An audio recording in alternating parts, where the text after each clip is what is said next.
फिर गिर जाते हैं, फिर वापस चले जाते हैं, आगे नहीं बढ़ पाते। वजह क्या है? कलाम का नॉलेज नहीं है, कलाम की समझ नहीं है। तो कलाम में लिखा है कि अदम मार्फत की वजह से मेरे लोग हलाक हुए जा रहे हैं। यानी कि समझ ना होने की वजह से, अक्ल ना होने की वजह से, नॉलेज ना होने की वजह से मेरे लोग हलाक हुए जा रहे हैं। हालेलुया। और कलाम का नॉलेज हमारी ज़िंदगी में होना चाहिए। हमें कलाम को समझने का पता होना चाहिए। कलाम हम स्पिरिट के साथ समझ सकते हैं, ना कि अपनी अक्ल के साथ। हालेलुया। अगर हम पाक रूह से ममूर हैं तो पाक रूह हमें कलाम समझाता है। हालेलुया। मैंने बहुत से ऐसे लोगों को देखा है जिनके पास नॉलेज है लेकिन स्पिरिट नहीं है। पढ़ा लिखा बंदा खुदा के कलाम को सुना सकता है, लेकिन अगर स्पिरिट नहीं है, हालेलुया, वो उस तरह कलाम को नहीं बता सकता जो होली स्पिरिट चाहता है। और मैं अक्सर एक बात बताता हूँ, कलाम हमें घुटनों के बल होके मिलता है। यहाँ पर लिखा है खुदा के सब हथियार बांध लो, खुदा के सब हथियार बांध लो। और मैं कुछ दिन बात करूँगा हथियारों के बारे में, जो कि बड़ा ही ज़रूरी है हमारी ज़िंदगी में। अगर हथियार नहीं है, हम शैतान के जलते तीरों को नहीं बजा सकते। हालेलुया। लिखा है कि खुदावन में और उसकी कुदरत में खुदावन में और उसकी कुदरत के जोर में मजबूत बनो। खुदावन में और उसकी कुदरत में, उसकी कुदरत जो आप पर है, उसकी कुदरत जो आपकी ज़िंदगी में काम करती है, उसमें ज़ोर से मजबूत बनो। हालेलुया। खुदावन आपसे आज बात कर रहा है। खुदावन आज आपको बरकत देना चाहता है, आपको ज़ोर देना चाहता है, आपको ताकत देना चाहता है अपने कलाम में से। और लिखा है उसकी कुदरत के ज़ोर में मजबूत बनो। उसने आपको कुदरत दी है, उसने आपको ताकत दी है, उसने आपको पावर दी है, उसने आपको जिंदा रखा है और जिंदों की ज़मीन पर बाहिफाजत रखा है और ज़िंदगी की बेशतमाम ज़रूरतों से आपको नवाजता है। हालेलुया। उसमें मजबूत बनो। हमने उसकी कुदरत में मजबूत बनना है, उसके फजल में मजबूत बनना है, जो उसका फजल आप पर और हम सब पर हुआ है, उसमें मजबूत बनना है हमने। 11 आयत कहती खुदा के सब हथियार बांध लो, खुदा के सब हथियार बांध लो।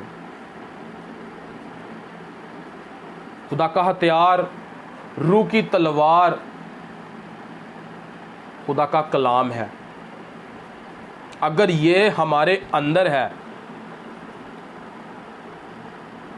कोई शैतान, कोई बीमारी, कोई डेवल नहीं हमें गिरा सकता। अगर कलाम हमारे अंदर है, खुदा का कलाम का हथियार हमारे अंदर है, रूह की तलवार हमारे अंदर है। हालेलुया। खुदा के सब हथियार बांध लो ताकि तुम, खुदा का बंदा पौलुस रसूल इफिसस की कलीसिया को ये पैगाम, ये खत लिख रहा है। ये आज आपके लिए और मेरे लिए और हम सब के लिए है। हालेलुया। हमने खुदा के सब हथियारों को बांधना है, जो कि खुदा का कलाम है। हालेलुया। सब हथियार बांध लो ताकि हम सब इब्लीस के मंसूबों के मुकाबला में कायम रह सको। इब्लीस के मंसूबे, जो आज इब्लीस बहुत से मंसूबों को बनाता है खुदा के लोगों को मारने के लिए, खुदा के लोगों को नीचा करने के लिए, खुदा के लोगों को गिराने के लिए, जो इब्लीस मंसूबे बनाता है, जो इब्लीस प्लानिंग बनाता है, हालेलुया, आज उसका नेटवर्क बहुत ज़्यादा रूज पर है। हमने उस पर गालब आना है, वो कभी जीत नहीं सकता। हम जीते हुए हैं, खुदावन यीशु ने उसे हराया हुआ है और हम फतह याब हैं। हालेलुया। अगर वो हमारी ज़िंदगी में अटैक करता है, उसके जलते तीर हमारी ज़िंदगी में आते हैं, हमारे बच्चों की ज़िंदगी में, हमारे ख़ानदान की ज़िंदगी में, बहन भाइयों अजीज़ों की ज़िंदगी में, तो हमने खुदा के हथियारों को अपनी ज़िंदगी में लेना है। हालेलुया। पलूस रसूल खुदा का बंदा यही तो बात कह रहा है कि सब हथियार बांध लो।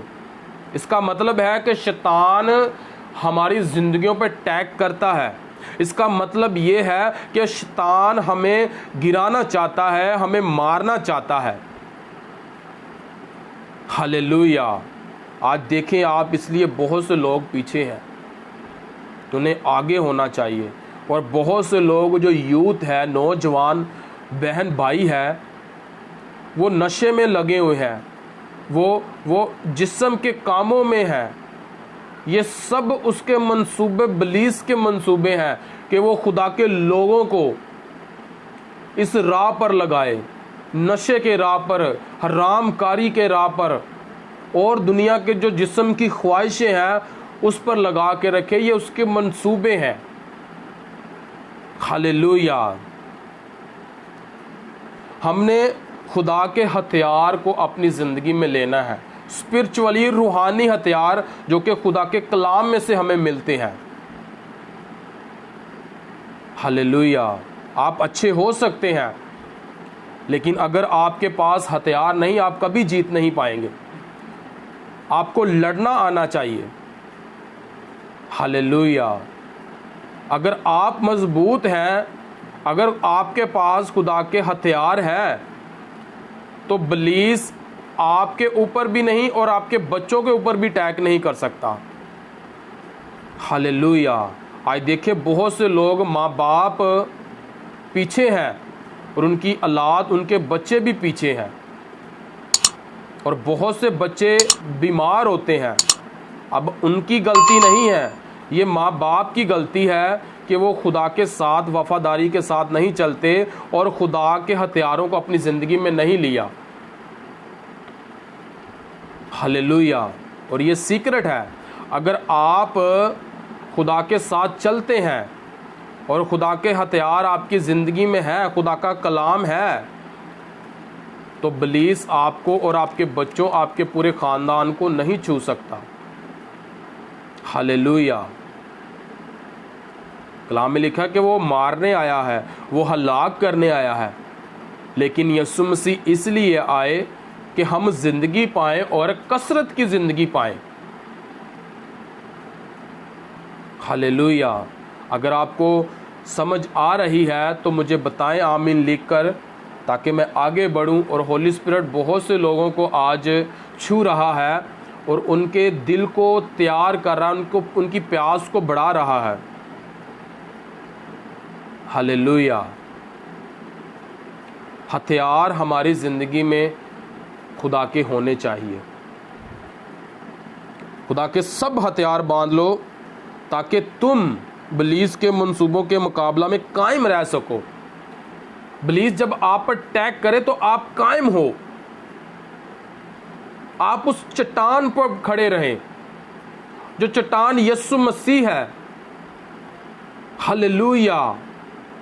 और कलाम में लिखा, जो मेरी ये बातें सुनता और उस पर अमल करता है, वो उस अक्लमंद आदमी की मानिद है जिसने अपना घर चट्टान पर बनाया है। हालेलुया। और लिखा, जो मेरी ये बातें नहीं सुनता और उस पर अमल नहीं करता, वो उस बेवकूफ़ आदमी की मानद है जिसने अपना घर रेत पर बनाया है। अब आपने फैसला करना है कि आपने अपना घर चट्टान पर बनाना है या रेत पर बनाना है। हालेलुया।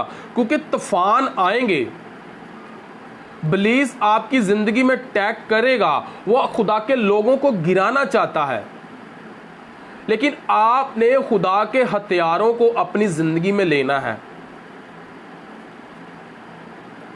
बीमारी आएगी, मुश्किल आएगी, दुख आएंगे, मुसीबतें आएंगी, लेकिन आपने उसके मंसूबों में मजबूत बनना है।